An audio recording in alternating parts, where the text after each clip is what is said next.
Welcome home, Jason. I'm back, Ashley. Having someone to exchange such greetings with when you come home is comforting. Her name is Ashley. She's the woman I live with. But we're neither lovers nor family. After all, she's just a high school girl I happened to meet. My name is Jason Roberts. Other than one aspect, I'm just your everyday white-collar worker. The one thing that sets me apart might be the fact that I have no family and am all alone in this world. My mom left our home with my younger sister when I was just a kid and never came back. My dad, without working and always drowning his sorrows in alcohol, put me in a foster home before I reached adulthood and passed away suddenly from illness. I grew up in that foster home until 18, working part-time jobs and managing to graduate from an online high school. After that, I managed to land a job at a small company right out of school. I've been working there for over 10 years now. If my much younger sister had stayed with me, I probably would have seen her become an adult by now. I wonder if she's doing okay. I often find myself thinking about my sister, wondering how she's doing. My mother was no different from my dad, always drinking and never really taking care of us. After our grandmother, who looked after us, passed away, I was the one taking care of my newborn sister. But then, she was taken away by our mother. She was the only emotional support I had in those tough times. Dad, I wonder if she's alive and well. I visit my dad's grave on the anniversary and ask him this. I thought that if he's up in heaven, he might know if my sister is with him. But there's never a response from him. Well, I guess that's to be expected. I even tried hiring a private investigator, but couldn't find out where she might be. After visiting his grave, I found myself wandering around the cemetery. That's when I saw it. A young girl was walking at a slight distance. Oh, a pastry.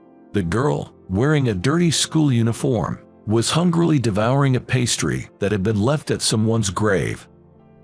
Her cheeks were sunken, and her complexion looked poor. It didn't seem like she had been eating properly. I felt like I shouldn't be watching, so I averted my eyes. But was she one of those kids who suffered because of irresponsible parents? Thinking that, I couldn't just leave her alone. I turned my gaze back and approached her. Are you hungry? Huh? As she stuffed her face with the pastry, she jerked in surprise. Well, it makes sense. A stranger man suddenly talking to a girl her age would naturally make her wary. Given the circumstances, it's just that kind of situation. I think there's a good deal of embarrassment involved. Don't worry, I'm not a creep or anything. I just want to help you out. Huh? The conversation came to a halt. The more we talked, the more awkward it seemed to get. Feeling the tension and not wanting to overthink it, I pointed at a nearby diner's sign. How about we grab a bite there? We can talk more after. That was how I met Ashley. Coincidentally, my sister's name is also Ashley. Of course, this Ashley isn't my sister. There's a resemblance, or rather, the first time I saw her, I briefly thought of my sister, but they're different in age. I figured we'd have a meal, I'd get to know her situation, and then I'd either take her home or to some safe place, like the police or a shelter. But then again, before I knew it, we started living together. It's because she felt she had nowhere else to go. Today, I made your favorite white stew, Jason. How's the taste? Yeah, it's delicious. When I come home from work, Ashley cooks dinner for me. Seeing her eat the stew across the table, there's an elegance to her. Though she came from a loving family, lately they've been arguing over her career every time they see each other. Fed up, Ashley left her home. Thinking her family would report her to the police if she left without saying anything, she lied, saying she'd stay at a friend's house until things settled down. She believed that doing so would ensure her school would think her parents were handling things well. She thought she had taken all precautions. She is a genuine young lady, has never had a single part-time job, and has no idea of the harshness of the world. At first she bought food with the little pocket money she had and her savings and slept in a youth hostel, but she soon ran out of money and had to subsist on food from a soup kitchen in a park. While sketchy men tried to approach her numerous times, she firmly declined every time. She might not have much experience with the real world, but she instinctively understood that there were worse things than living on the streets. "You still don't want to go home?" "I don't want to return to that house anymore." Every day I'd ask her the same question, and her answer was always the same. In hindsight, it's strange. If Ashley was wary of the shady guys, why did she trust me? I'm also a man. Normally, you'd think she'd see me as dangerous and keep her distance. "Why did you come with me?" I had been asking Ashley, a question that had been bothering me. She paused her meal, seeming to search for the right words. "I just felt you were safe, I guess." She said that, lost in thought, and didn't elaborate further.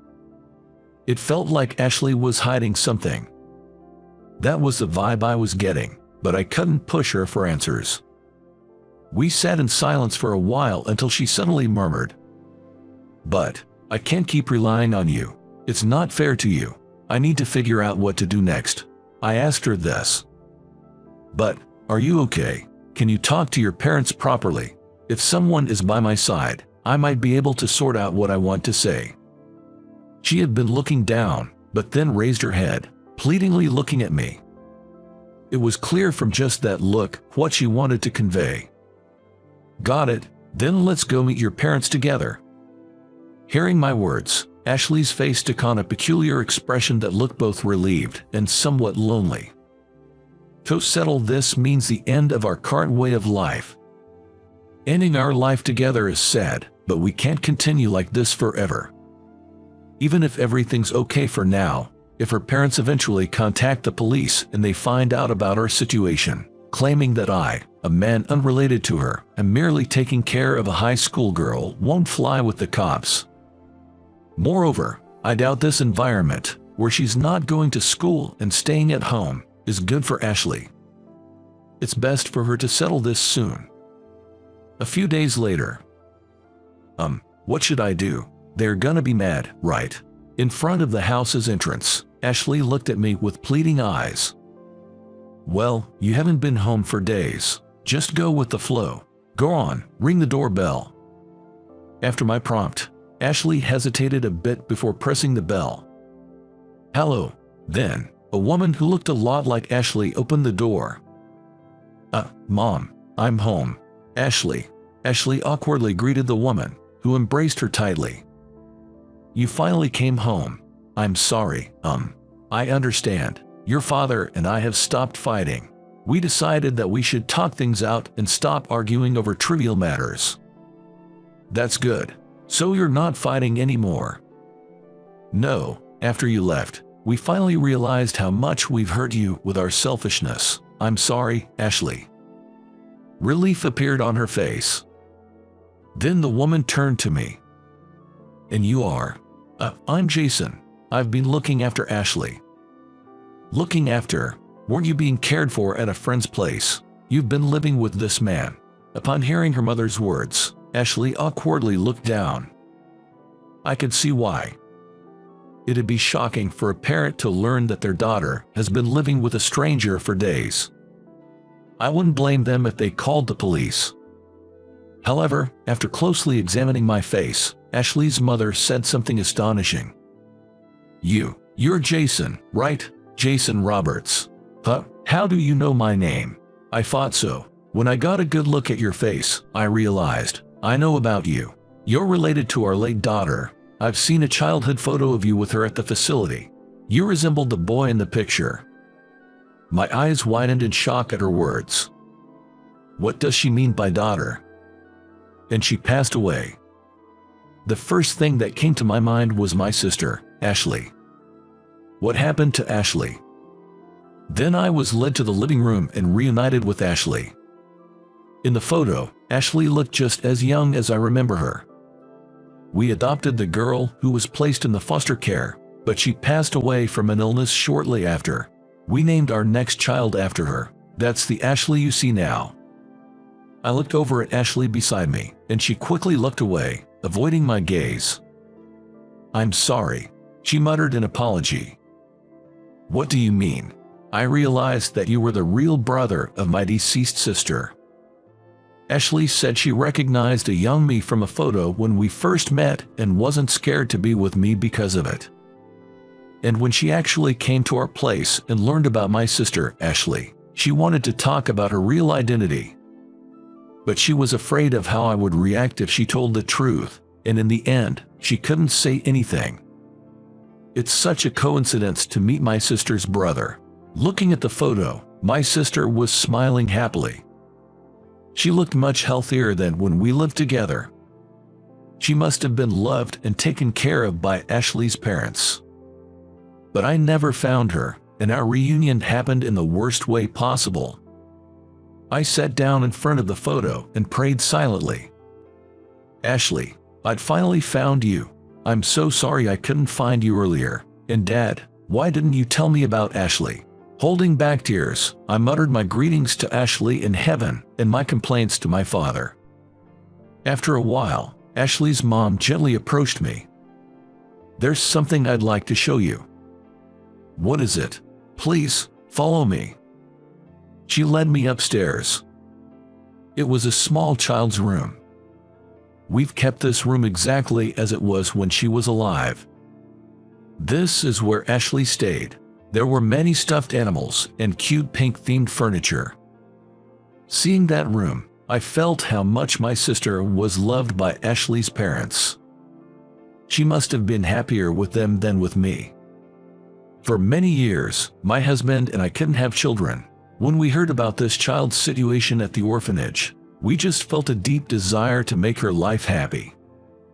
I wonder if Ashley's mother still thinks of my sister. There was a faint trace of tears in her eyes as she gazed around the room. "I truly believe that Ashley was happy after you folks adopted her." I said those words sincerely. You could tell by looking at pictures in the room of her sister, Ashley, but even more so by observing the genuine goodness of the Ashley sitting beside.